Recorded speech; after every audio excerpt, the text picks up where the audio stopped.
ध्यान से देखेंगे, बार बार क्वेश्चन पूछते रहता है। 45 डिग्री का मान ज्यामितीय विधि से सभी निष्पत्तियों में ज्ञात करें। निष्पत्तियां का मतलब होता है अनुपात में ज्ञात करें। ध्यान से देखेंगे कैसे बनेगा क्वेश्चन। इसको आपका चलेंगे पहले विशेष प्रतिज्ञा। विशेष प्रतिज्ञा सोल्व करेंगे तो विशेष प्रतिज्ञा लिखेंगे। विशेष प्रतिज्ञा में क्या लिखेंगे ध्यान से देखेंगे। माना कि ए बी सी एक समद्विबाहु समकोण थे।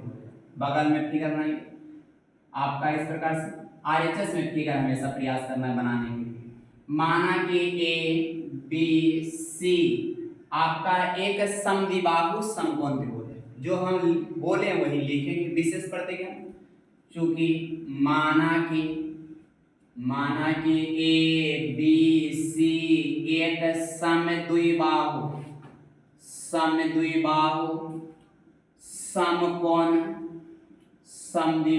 समकोण त्रिभुज है।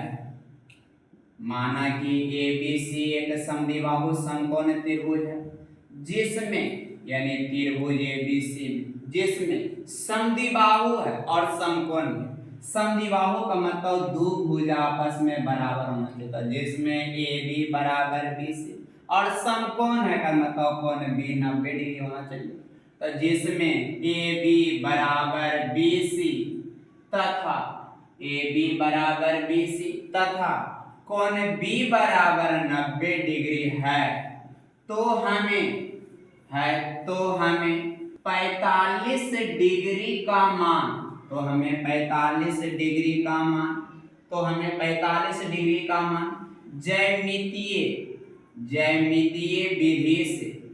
ज्यामितीय विधि से सभी निष्पत्तियां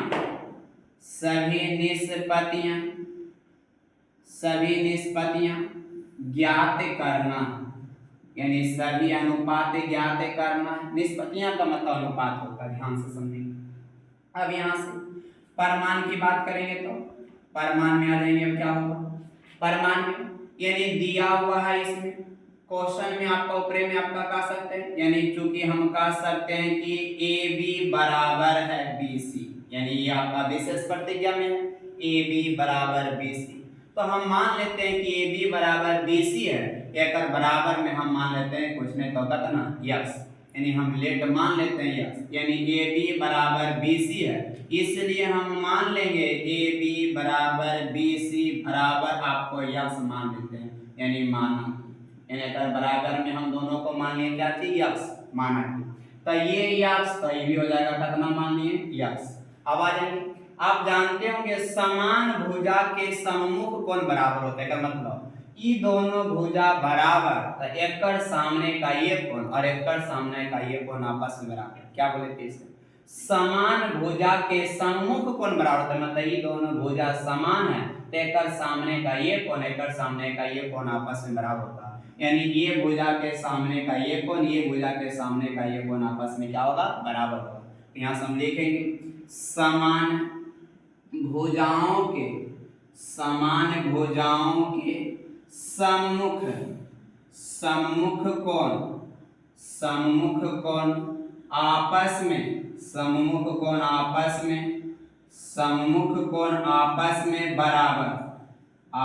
में बराबर होते हैं। सम्मुख कोण आपस में बराबर होते हैं, इसलिए लिखेंगे ए बी के सामने भुजा सी और बी सी के सामने भुजा ए।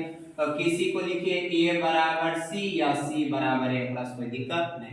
अब आइए त्रिभुज ए बी सी में हम जानते हैं त्रिभुज के तीनों कोणों का योग होता है 180 डिग्री, इसलिए त्रिभुज ए बी सी में चल रहे हैं। कोण ए प्लस कोण बी प्लस कोण सी बराबर 180 डिग्री, क्योंकि हम जानते हैं त्रिभुज के तीनों कोणों का योग 180 डिग्री। तो कोण ए प्लस कोण बी प्लस कोण सी बराबर 180। अच्छा अभी बोल रहा था कि कोण ए बराबर है कत्तर कोण सी के, तो जब आप कोण ए होता कोण सी लिखेंगे तो यहाँ से जाएगा कोण सी प्लस कोण बी और प्लस कोण सी है तो कोण सी बराबर 180 डिग्री। अच्छा यहाँ से देंगे कोण बी का मान आप जान रहे हैं 90 डिग्री, इसलिए कोण बी जो जाओ हम लिख देते हैं कितना डिग्री 90 डिग्री। अच्छा कोण सी और कोण सी मिलकर हो जाएगा 2 कोण सी और ये प्लस 90 उधर जाकर हो जाएगा -90। तो 180 माइनस हो जाएगा 90। इसके बाद चलेंगे यहाँ से आ जाते हैं तो ये हो जाएगा आपका 2 कोण सी बराबर 180 में 90 जाएगा तो बचेगा 90।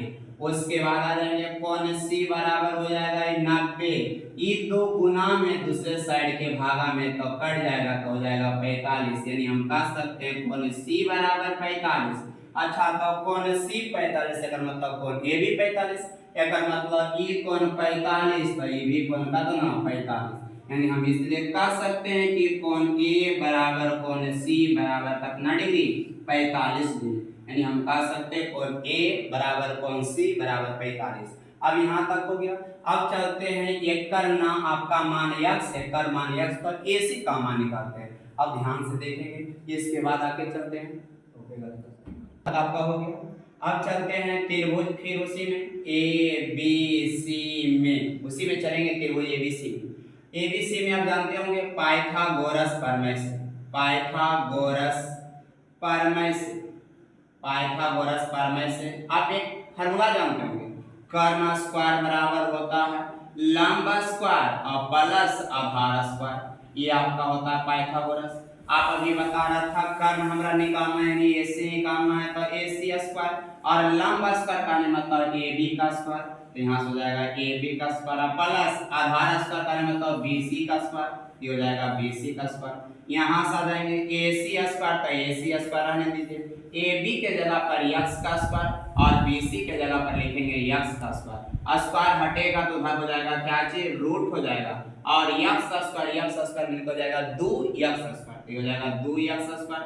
यहाँ से AC है तो AC आपका 2 का रूट पूरा नहीं होगा तो रूट 2 रहेगा और x स्क्वायर अंदर में 2 को बाहर निकलते 1, यानी AC का मान हो गया रूट 2x। यानी हमरा पता चल गया कर्ण होता है रूट 2 आपका x। तो हमरा लंब पता, आधार पता, कर्ण पता। अब चलेंगे आपका मान निकालने के लिए, इसलिए त्रिभुज ABC में अब हमसे पूछ रहा है कि आपका 45 का ज्यामितीय विधि से मान निकालिए सभी का आपका, तो sin 45 निकालिए और sin 45 का फॉर्मूला जानते हैं लंब बटा क्या होता है कर्ण होता है, यानी इंग्लिश में बात करेंगे तो P बटा H, यानी आपका लंब बटा कर्ण। तो sin 45 एकरा पर लेके चलिए, चाहे एकरा पर रस कोई दिक्कत नहीं, हम एकरा पर लेके चलते हैं sin 45 तो 45 थीटा के सामने लंब और 90 के सामने कर्ण, नीचे जो बचेगा आधार, तो लंब बटा आधार, तो लंब हो गया आपका x और कर्ण हो गया कर्ण हो गया रूट x, तो हो जाएगा ये आपका x से x कट जाएगा तो बचेगा 1 बटा रूट 2। अब इस साइन के बाद चलते हैं आपका cos 45 का फॉर्मूला होता है आधार बटा कर्ण, यानी आपका b बटा h। इसके बाद ये आधार का मान हो जाएगा BC और BC का मतलब x और बटा h का मतलब आपका रूट 2x, तो x से x कट जाएगा बचेगा 1 बटा रूट 2। उसके बाद आ जाएंगे साइन कोस के बाद tan 45 का फॉर्मूला होता है लंब बटा आधार, तो लंब हो जाएगा थीटा के सामने लंब x, आधार हो जाएगा x से x कट जाएगा तो बचेगा कितना 1। उसके बाद चलिए कोसेक 45 का फॉर्मूला होता है, फॉर्मूला पहले कोसेक 45 का चलेंगे, यानी कोसेक थीटा का फॉर्मूला कर्ण बटा लंब, तो कर्ण का मान हो गया रूट 2x और लंब का मान हो गया कितना लंब हो गया x, रूट से x कटेगा तो बचेगा रूट 2। उसके बाद हो जाएगा सेक आपका 45 का फॉर्मूला होता है आपका कर्ण बटा आधार, ये कर्ण बटा आधार, तो कर्ण है रूट 2x और आधार है आपका क्वेश्चन में आपका x, तो x से x कट जाएगा तो बचेगा रूट 2। इसके बाद आ जाएंगे सेक के बाद हो जाएगा क्या चीज आपका साइन कोसेक, उसके बाद cot x का मतलब आपका क्या चीज थीटा का मतलब भाई आपका 45, तो cot थीटा का फॉर्मूला होता है आधार बटा लंब, आधार x लंब भी x कट जाएगा तो 1। यही आपका सभी त्रिकोणमितीय कार्य कि आपका 45 डिग्री का निष्पत्तियां हुआ, यही आपका फाइनल आंसर होगा। यहाँ तक आपका